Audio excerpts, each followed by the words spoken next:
Donc, pour ta cible de prospection, qui dans ton expérience répond le plus favorablement à tes sollicitations, qui a le plus besoin de toi et qui a du budget pour ça?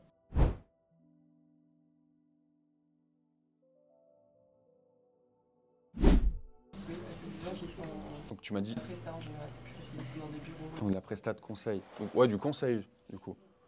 Après, il y a des avocats aussi, mais c'est hyper dur de les avoir aussi. Ouais. Donc en vrai, on peut partir ouais, sur le conseil. T'es dans le Rhône? Ouais. Ouais. T'as mis l'entreprise de conseil dans le Rhône. Tu t'adresses à qui comme les directeurs? Ouais. Ouais. Du coup, je mets pas responsable. Alors là, sur Faro, pour avoir des directeurs d'entreprise, ce qu'il faut que tu fasses, c'est donc déjà afficher les prospects. En vrai, il est quand même large ce ciblage. Je pense qu'il y a moyen de mieux cibler le type d'entreprise, de faire des sous-secteurs. Donc du coup, là, ce que tu iras faire, c'est donc prospect, cibler des prospects. Là, tu mets direction et niveau hiérarchique, direction générale. Juste direction générale. Direction générale et direction. Et du coup, là, tu vois, ça t'affiche des gérants, partenaires, directeur général, fondateur, CEO, directeur général, président, etc. Il y avait un filtre aussi en croissance, non? Ouais. En croissance, du coup, c'est plutôt un filtre d'entreprise. Donc, ciblage des entreprises. Mais il y a des filtres vraiment incroyables. On peut en faire un petit tour d'ailleurs, là. Si on veut une entreprise dans le B2B ou le B2C. Si on veut des e-commerce et des SaaS. Des entreprises dans le luxe. Des entreprises qui proposent du Made in France. Des entreprises présentes à l'international. Des entreprises qui appartiennent au CAC 40. Donc là, la croissance, elle sera plutôt... on peut cibler sur l'âge des entreprises. Et c'est là, dynamique, est-ce que c'est une entreprise en croissance ou en forte croissance? Et la croissance, elle est calculée sur l'augmentation du nombre d'effectifs et sur l'augmentation du chiffre d'affaires. Je crois que c'est plus 30%, non, plus 20% c'est en croissance, plus 30% c'est en forte croissance. Un truc comme ça. Bah ça peut être pas mal. Ça veut dire que si sur la croissance, potentiellement, tu as pris des nouveaux bureaux, ou tu vas déménager, ou tu vas bien falloir des salariés quelque part. Ça peut. En fait, ouais, ça c'est une bonne réflexion. C'est une bonne réflexion quand tu fais ton ICP persona. C'est ça, c'est quoi le signal où, si ces entreprises elles en sont à ce stade, c'est qu'elles auraient besoin de toi. Est-ce que, ouais, un changement de bureau? Est-ce que c'est ils recrutent? Est-ce qu'ils s'entendent mal avec leurs prestataires d'avant et du coup ils veulent changer? Ils ont mis des mauvais avis sur Google sur la prestation. Des concurrents? Et du coup, là, avec ma liste, donc en fait, là, j'exporte. Ok. Ouais, c'est ça, il faut exporter. Donc ouais, toi c'était CEO, enfin c'était dirigeant, dirigeant, directeur d'entreprise dans le conseil. Et même en vrai, Il y en a combien là? attends, mais là on a un peu changé le ciblage, il me semble. Oui, ce qu'on a mis en croissance. T'avais 1000 entreprises. Oui, j'en ai 850. Ouais, c'est ça.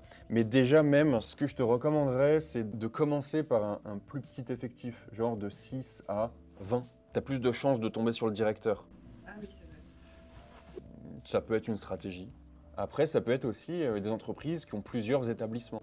Oui, après, c'est de jouer sur les critères pour affiner. C'est ça. En fait, il faut choisir un secteur.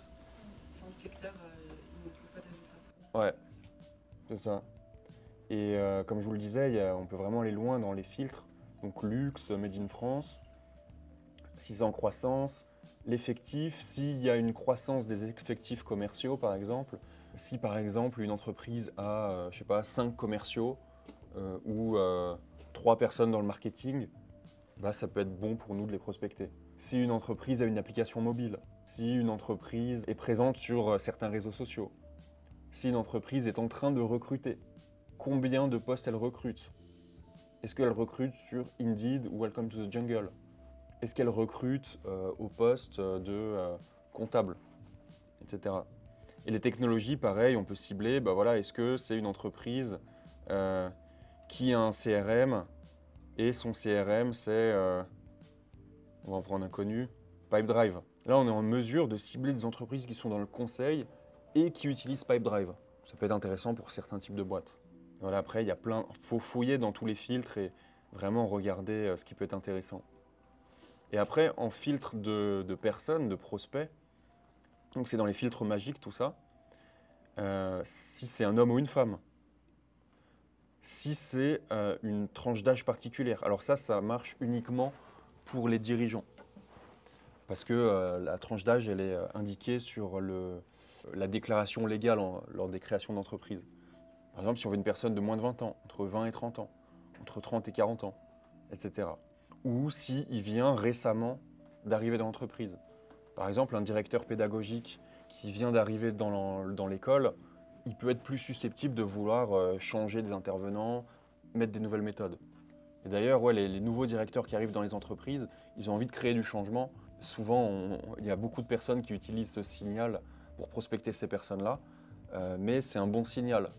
Parce que ouais, un directeur commercial qui arrive dans une boîte, bah, ça peut être intéressant d'aller lui proposer un outil pour augmenter l'efficacité des commerciaux.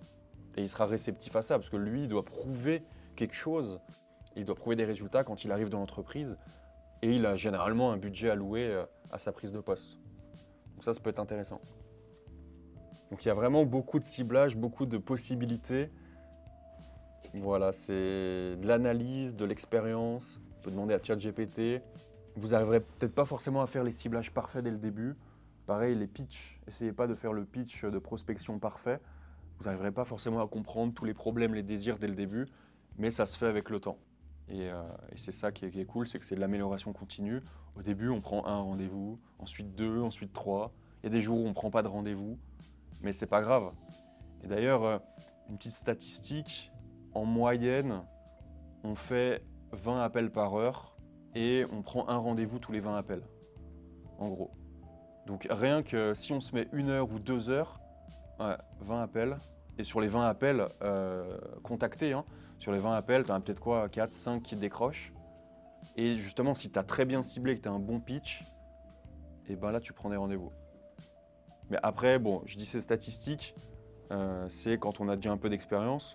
Mais au début, rien que de prendre un rendez-vous tous les 2 heures, c'est bien parce que déjà, vous prenez du feedback. Et c'est ça qui est important. C'est pas forcément de prendre un rendez-vous quand on se lance, prendre du feedback sur la solution, sur l'offre, affiner le discours. Et après, c'est amélioration continue. Et donc en une demi-journée, on pourrait faire combien d'heures? En une demi-journée? Ouais, en une journée. Tu me conseilles juste une demi-journée. Tu me conseilles 2 heures le matin, 2 heures l'après. Ouais, très bonne question. Ce que je conseille vraiment, c'est de créer une habitude de prospection et tous les jours faire un petit peu, plutôt que de faire une journée complète. Genre tu fais 1 heure par jour, ne serait-ce que, regarde, t'appelles 20 personnes par jour, t'en as 4-5 au téléphone, tu prends ne serait-ce qu'un rendez-vous un jour sur 2, ça te fait déjà quelques rendez-vous sur la semaine, ça te permet de te lancer.